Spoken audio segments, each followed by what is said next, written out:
नमस्कार साथियों, गौरव ज्ञान धारा में आप सभी का स्वागत है। आज इस जीके प्रहार बैच के अंदर जो पढ़ने जा रहे हैं उस टॉपिक का नाम है जल संसाधन। एक छोटा सा टॉपिक है और एक आध प्रश्न बनता है इसमें से, यदि बनता है गिने चुने प्रश्न है इसमें, लेकिन फिर भी पढ़ना जरूरी है क्योंकि ये स्पेशल टॉपिक दे रखा है आपके फोर्थ ग्रेड के सिलेबस में। मेरे पास में यह सिलेबस है और इसमें स्पेशली जो है यहाँ पे आप लोगों के जल संसाधन मेंशन किया है। ठीक है, अब देखो अपने जो है एक टॉपिक इसके अंदर आता है, इससे मिलता जुलता जो अपन पढ़ चुके, उसका नाम है अपवाह तंत्र। वो क्या है? अपवाह तंत्र। सुदर्शन बैच में ये पूरा पढ़ चुके। इसके अंदर दो चीजें अपन ने पढ़ी, एक तो पढ़ी नदियां, ठीक है, और एक क्या पढ़ी अपन ने? झीलें। नदियां और झीलें ये पढ़ चुके। अब ये भी एक तरीके से क्या है? जल संसाधन का ही हिस्सा है, लेकिन जल संसाधन में स्पेशली जो चीजें पढ़नी है वो जल संसाधन संरक्षण, यानी कि परंपरागत जल संसाधन के स्रोत जो है वो पढ़ना होता है। अब ऐसे मैं बताऊंगा आप लोगों को तो समझ नहीं आएगा कि क्या कैसे है, इसलिए पढ़ के ही देखते हैं क्या है। छोटी सी क्लास है ये, लेकिन इसको दूसरी क्लास के साथ में मर्ज भी नहीं कर सकते, ये सेपरेट ही रखनी है। तो 15-20 मिनट की ही ये क्लास होगी, लेकिन ये आप लोगों के लिए कारगर है और प्रश्न जब बनेगा तो अपने बाहर नहीं जाएगा, ये कोशिश है मेरी। ठीक है, चलो टाबरो शुरू करा बिना टाइम वेस्ट किए। देखो मैं थाने इको एक जीजीडी फैक्ट भी दियो हो, फैक्ट नंबर 343। क्या नंबर था? 343। ये जीजीडी फैक्ट दिया था, ठीक है ना, 343। अब जो अपने जीजीडी फैक्ट का वॉल्यूम 2 जो आ चुका है मार्केट के अंदर पुस्तक के रूप में, उसमें ये फैक्ट सम्मिलित है।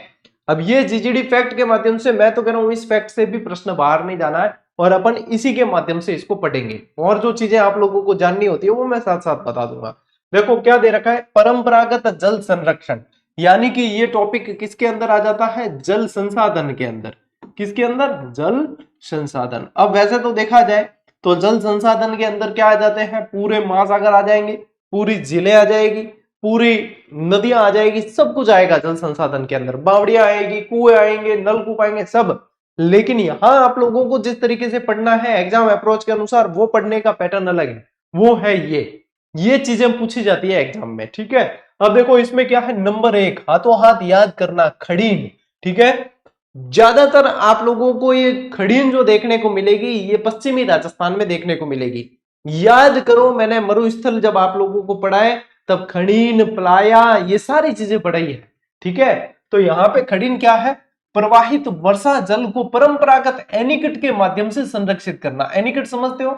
कई बार आप लोगों ने गांव में भी यदि छोटी मोटी नदियां भी देखी होगी तो एक बैरियर डाला जाता है नदी के बीच में, वो एनीकट होता है। उन एनीकटों के माध्यम से जो है इनको संरक्षित करना, ये खड़ीन के अंतर्गत आता है। ये देखो ऐसे बैरियर लगा हुआ। और कुलधरा जैसलमेर के पालीवाल ब्राह्मणों द्वारा 15वीं सदी में 500 से अधिक खड़ीन बनाने के लिए प्रसिद्ध रहा है। क्या? कुलधरा गांव। ठीक है, अब ये खड़ीन के अंदर जब पानी सूख जाता है, सूखने के बाद में क्या है? पीछे बचती है मरहू। मरहू क्या होती है? खड़ीन सूखने के बाद बची हुई मिट्टी होती है, पपड़ी नुमा। कभी देखना तालाब सूखता है तो पीछे कैसे पपड़ी नुमा मिट्टी बचती है, उसमें खेती भी की जाती है, उसमें कृषि की जाती है, और उस कृषि को फिर कहते हैं खड़ीन कृषि। ठीक है, ज्यादा रॉकेट साइंस नहीं है इसके अंदर, ज्यादा दिमाग नहीं लगाना है, बस इस तरीके से ध्यान रखना। नंबर 2 पे आता है टांका। अब मैं ये कह रहा हूं कि टांके जो है ये अपने सभी जगह मिलेंगे, अपने घरों में भी मिलेंगे, सब जगह मिलते हैं वैसे, लेकिन पश्चिमी राजस्थान में परंपरागत जल संरक्षण के ये स्रोत है। अब टांके को और किस नाम से जानते हैं अपन? जो है सामान्य भाषा में इसे होद या हौज कह देते हैं। ठीक है, और मारवाड़ी सपा बिल्कुल देसी बोला नहीं तो भी हम कहते हैं होदियो। ठीक है, कि टांके में कितो पानी आयो, होद में कितो पानी आयो, यहां बात कर दे तो ये भी मतलब शब्द पूछ सके राजस्थानी भाषा में, आजकल प्रश्न बढ़िया करे। तो यहाँ पे ध्यान रखना, टांका क्या होता है? मुख्यतः बाड़मेर और मारवाड़ क्षेत्र में ये पाया जाता है, और वर्षा जल संरक्षण के लिए निर्मित भूमिगत जल कुंड है। अब इसमें टांके जो बनाए जाएंगे वो मतलब भवन निर्माण की जो सामग्री आती है उससे बनाए जाते हैं। कुल मिला के ज्यादातर जो है सीमेंट वगैरह इनसे बनाए जाएंगे। भूमिगत जल संरक्षण के कुंड है, इसका उपयोग पेयजल आपूर्ति हेतु किया जाता है। अब बाड़मेर के अलावा आप लोगों को पूछे तो और कहाँ है? जैसलमेर। और कहाँ है? जैसलमेर। और पूछ ले तो बालोतरा। और कुल मिला के पश्चिमी राजस्थान ध्यान में रखो, पश्चिमी राजस्थान में है जल संरक्षण के स्रोत हैं टांके। ठीक है, फोटो भी साथ साथ में देखते रहना। फिर आता है नाड़ा या नाड़ी। अब ये स्पेशली जो जहां पाए जाते हैं वो शेखावाटी में, लेकिन नाड़ियां हर गांव में अपने यहाँ पे भी देखने को मिलेगी। ये क्या होती है, शेखावाटी में पाए जाने वाले पक्के कुएं होते हैं। ये कैसे होते हैं पक्के, यदि अपन जोहड़ की बात करेंगे आगे, ये भी शेखावाटी में पाए जाते हैं, लेकिन ये इनकी प्रकृति होती है कच्चे, क्योंकि ये चूने वाले होते हैं। ठीक है, तो ये पक्के कुएं होते हैं। 1520 में राव जोधा जी ने सर्वप्रथम एक नाड़ी का निर्माण करवाया था, और ये शेखावाटी के छोटे तालाब के रूप में भी जाने जाते हैं। एक और लैंग्वेज बताऊं इसकी, कि गांव के बाहर जल संरक्षण के लिए छोटा सा जो है एक स्रोत बना दिया जाता है, एक कुंड बना दिया जाता है जमीन को खोद के, और वो भी जो बनाई जाती है वो होती है अपने नाड़ी। लेकिन यहाँ पे अपने जो ये गांव के बाहर जल संरक्षण के लिए बनाया जाता है वो कच्ची होती है, वो ज्यादा पक्की नहीं होती। लेकिन शेखावाटी में जो पाए जाते हैं वो पक्के होते हैं। मैं हर डाउट को क्लियर कर रहा हूं, यदि ध्यान से सुनोगे तो आप लोगों के बिल्कुल जो है क्लियर हो जाएगा। अब हमारे शिवगंज में भी डिगी नाड़ी है, ठीक है, बिन क्या डिगी नाड़ी, तो वो कच्चा है, लेकिन उसके सौंदर्यीकरण का प्रयास जैसे चल रहा है, कब होगा वो तो पता नहीं, लेकिन कह रहे हैं कि करेंगे करेंगे। तो यहाँ पे जो है नाड़ा या नाड़ी जो है, ये किस लिए स्पेशली किस लिए होते हैं, ये होते हैं दैनिक आवश्यकताओं की पूर्ति के लिए।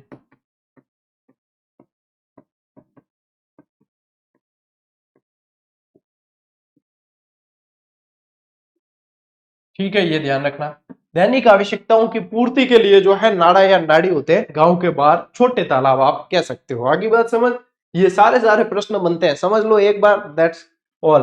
देखो फिर आता है टोबा, वर्षा जल संरक्षण के लिए निर्मित जल कुंड। इसका उपयोग पशुओं की पेयजल आपूर्ति के लिए किया जाता है और शेखावाटी क्षेत्रों में ज्यादा मिलते हैं। अब ये देखो टोबा है, यहाँ ध्यान रखना कि बनाओ टोबा और पाओ डोबा। डोबा किन के ध्यान नहीं, डोबा कह दिया करे भैंसा ने, भैंस जो होती है उनको कह देते हैं डोबा। तो याद रखने का तरीका है कि बनाओ टोबा पाओ डोबा। ठीक है, कि डोबन पावने बनाया टोबो, यानी कि पशुओं को पिलाने के लिए पेयजल के लिए बनाया जाता है ये स्रोत, ये टोबा कहलाते हैं। ठीक है, फिर आओ कुई। एक तो हो गए कुएं और छोटी हुई तो कुई।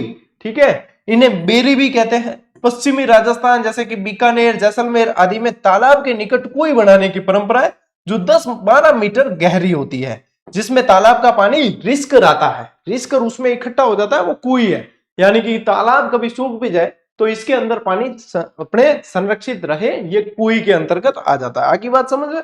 ठीक है, अब आया अपने जोहड़, जो सबसे ज्यादा मोस्ट इंपॉर्टेंट भी है। जोहड़ क्या होते हैं, स्पेशली शेखावाटी में पाए जाने वाले चूनेदार कुएं होते हैं।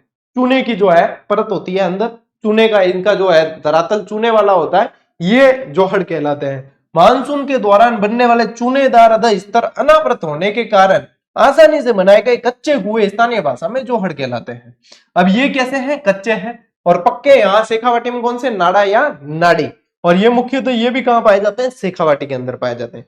इनका जो सबसे गहरा भाग होता है ना इनका जोहड़ का, वो चोभी कहलाता है। क्या कहलाता है, चोभी। ठीक है, सबसे गहरा भाग क्या कहलाता है, चोभी।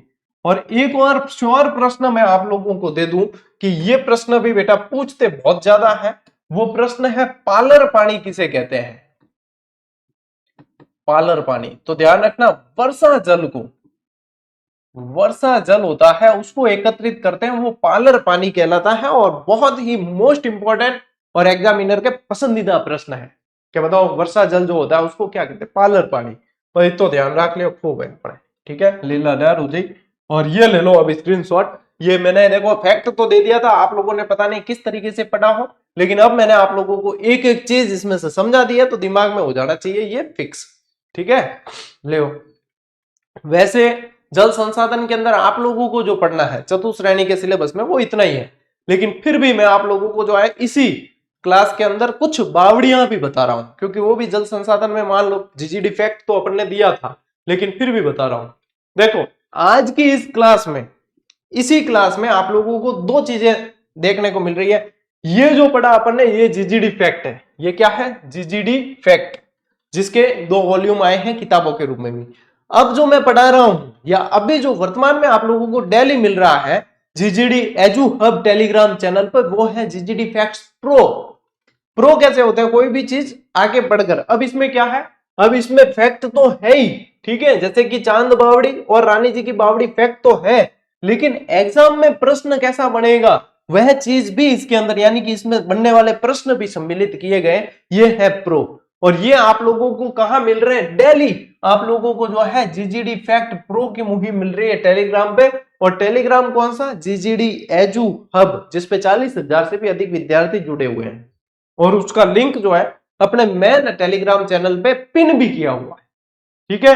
तो जो टावर नहीं जुड़िया है नहीं, सारा का सारा जुड़ जाओ, बाद में मत गए। ये इतने बेशकीमती चीजें आप लोगों को निःशुल्क दी जा रही है, ठीक है, इसका कोई पैसा नहीं है बेटा। जैसे अपनी क्लासें निःशुल्क है वैसे ही निःशुल्क है। अब जैसे जीजीडी फैक्ट की पुस्तक आई है, तो कई विद्यार्थियों की जो है इच्छा होती है कि हमारे पास में ये हमेशा संग्रहित रहे पुस्तक के रूप में, तो ऐसे की ऐसे हूबहू रंगीन प्रिंट की पुस्तक दी है, तो वो आप लोगों की सुविधा के लिए।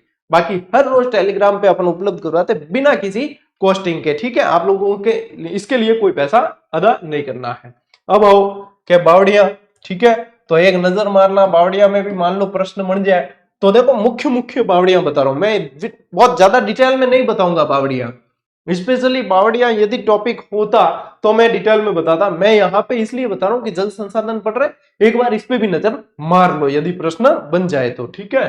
देखो चांद बावड़ी, एक तो मुख्य ये ध्यान रखना है क्योंकि ये सबसे मोस्ट इंपॉर्टेंट है, प्रश्न बहुत बनते हैं। ये है कहां? आभानेरी दौसा के अंदर। आभानेरी से एक सवाल और है, यहाँ काष्ठ जीवाश्म मिले हैं, ये भी ध्यान में रखना, ठीक है। अब कहा है आभानेरी दौसा, गहराई कितनी है? देखो 19.5 मीटर तो गहरी है, और सीढ़ियां बनी हुई है 3500। यानी कि ये होते क्या है, बावड़ियां होती क्या है? ये एक तरह के कुएं ही होते हैं, लेकिन इनके चारों तरफ जो है, या तो चारों तरफ होंगे या एक तरफ भी है, सीढ़ियां होती है, मतलब ठेठ मैं तक जाने वास्ते सीढ़ियां पे, ठीक है। इनको बोला जाता है स्टेप वेल्स। कुओं को क्या बोलते हैं? वेल्स। और इनके अंदर सीढ़ियां होती है तो स्टेप वेल्स। सबसे ज्यादा है बूंदी के अंदर, इसलिए बूंदी को कह दिया जाता है सिटी ऑफ स्टेप वेल्स, बावड़ियों का शहर, ठीक है। देखो टावरो एसिडिया विडिया ने भी पूछे नहीं, तो ए पूछी। देखो निर्माण पतिया राजा चंद ने 8वीं शताब्दी में किया, और ये पूछा हुआ प्रश्न है। यह राजस्थान की सबसे गहरी और सबसे कलात्मक बावड़ी है। यह प्रश्न पूछा हुआ है, सबसे गहरी कौन सी है? चांद बावड़ी है।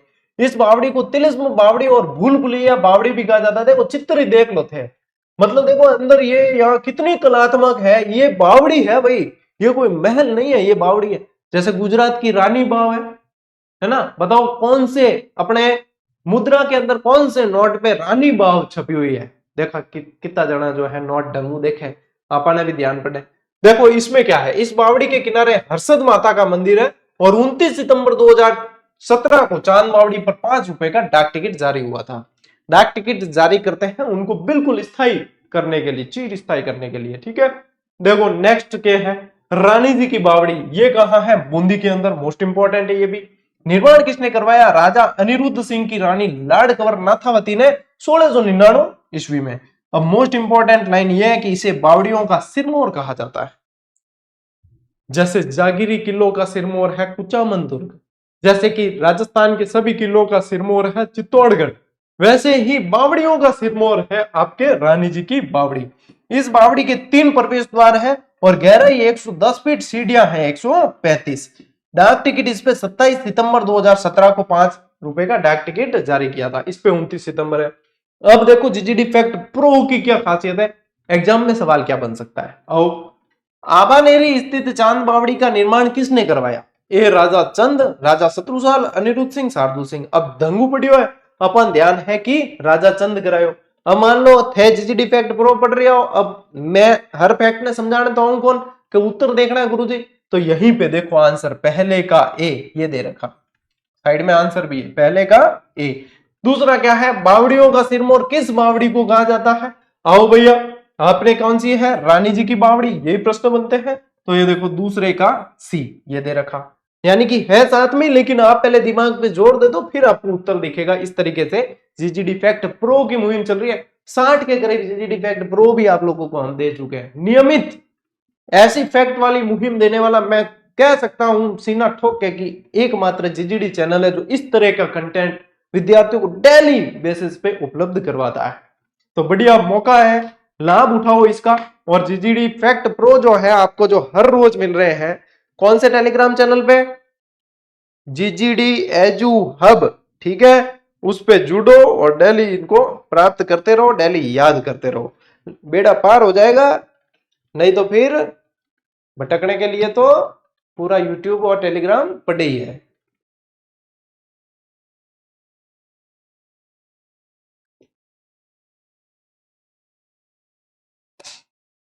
ऐसी स्लाइडें आप लोगों को कहीं क्लास में नहीं दिखेगी, ऐसा कंटेंट नहीं दिखेगा, इसलिए कह रहा हूं हम जब आप लोगों के लिए इतनी मेहनत कर रहे हैं तो आप लोग अपने लक्ष्य के प्रति थोड़े से सीरियस हो जाना भाई, क्योंकि बार बार ये मौके मिलने वाले नहीं है। चलो और बावड़ियां देखते हैं।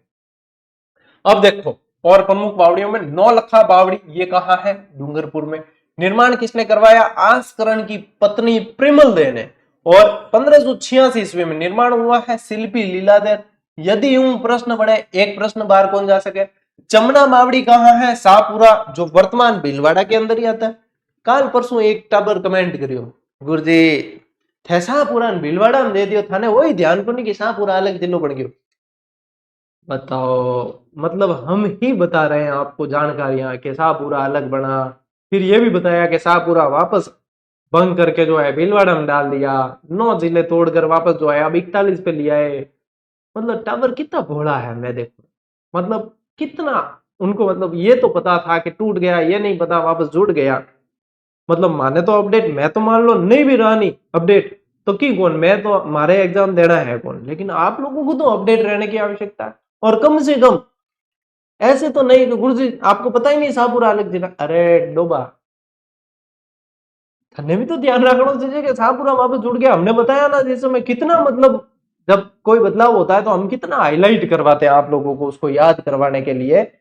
और उसके बाद भी आप यदि उनमें से कोई उठ के, मतलब मैं तो कहता हूँ नींद में से बेचारा उठा है, उसकी गलती भी नहीं है, बोलो टाबर है, कर दिया करे, कम कम थे होशियार टाबर हो थे तो ध्यान रख जो थे, अड़ी गलती मत कर जो, नहीं बाद में पाचो मने कहता फिर थे। निर्माण उमेद सिंह जी की गणिका, गणिका मतलब समझते हो ना, वैश्याएं जो होती थी उनको गणिका कहा जाता है। इसके चमना के कहने पर कराया तो नाम रख दिया चमना बावड़ी। 1858 ईस्वी में, और 3 मंजिला ये बावड़ी है, ठीक है। फिर देखो त्रिमुखी बावड़ी, ये कहाँ है? उदयपुर, मोस्ट इंपॉर्टेंट है ये भी। निर्माण महाराजा राज सिंह की रानी राम रसदे ने करवाया। और फिर आओ अनारकली की बावड़ी, ये है बूंदी में, और इसका निर्माण रानी नाथावती की दासी अनारकली थी। अभी जो अपन ने रानी जी की बावड़ी पढ़ा ना, उनमें ही रानी जी की बावड़ी में जो नाथावती जी थी उनकी दासी अनारकली ने निर्माण करवाया, इसलिए नाम अनारकली की बावड़ी पड़ गया, ठीक है। अब देखो अन्य बावड़ियां जिनमें सिर्फ स्थान ध्यान रखना है, सिर्फ स्थान। दूध बावड़ी कहाँ है? सिरोही। तपसी जी और उस्ती जी की बावड़ी साथ में याद रखो, ये कहाँ है? बारा। पन्ना मीना की बावड़ी कहाँ है? जयपुर। खातन बावड़ी कहाँ है? चित्तौड़गढ़। बाई जी की बावड़ी या बाई जी का तालाब भी कह दिया जाता है इसे, ये कहाँ है? बनेड़ा, जो वर्तमान भीलवाड़ा के अंदर है। इससे पहले ये शाहपुरा में चला गया था, ठीक है। राजा जी की बावड़ी कहाँ है? बारा। देखो रानी जी की पड़ी, राजा जी की भी ध्यान रखना, ठीक है। भावल देव की बावड़ी कहाँ है? बूंदी। लवान बावड़ी दौसा, और मेड़तणी बावड़ी झुंझुनू के अंदर है, ठीक है। अब गुरुजी हूं प्रश्न केड़ा बन सके, तो ये जीजीडी फैक्ट प्रो आप लोगों को बताएगा। देखो डूंगरपुर में नौलखा बावड़ी का निर्माण किसने करवाया? बताओ, रानी राम रसदे, पिमल दे, नाथावती या चमना जी, या चमना ने? तो पहले पहले का उत्तर है आप लोगों के प्रिमल ने, क्योंकि डूंगरपुर में नौलखा बावड़ी, देखो डूंगरपुर में नौलखा बावड़ी का निर्माण किसने करवाया? प्रिमल दे। अब देखो डाकणियों की बावड़ी नाम से प्रसिद्ध लवान बावड़ी कहाँ स्थित है? अब इस प्रश्न के अंदर ही आपको एक्स्ट्रा फैक्ट मिल गया कि लवान बावड़ी जो है उसको डाकणियों की बावड़ी भी कहा जाता है। तो दूसरे प्रश्न का उत्तर है आप लोगों के लवान बावड़ी कहाँ है?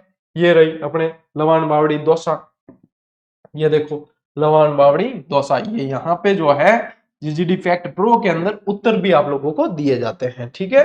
अब आप लोग स्क्रीनशॉट ले लो, और वैसे स्क्रीनशॉट लेने की काम ही नहीं है, ये fact number 24 GGD Edu Hub specially इनके लिए ही बनाया है। सीधा अंदर जाकर देखो आपको फैक्ट ही दिखेंगे, बाकी कोई सामग्री वहां नहीं डाली जाती, ठीक है। इसीलिए बनाया है वो, ताकि आप लोगों को बिना किसी भटकाव के सीधे जीजीडी फैक्ट प्रो जो है मिल जाए सारे एक साथ।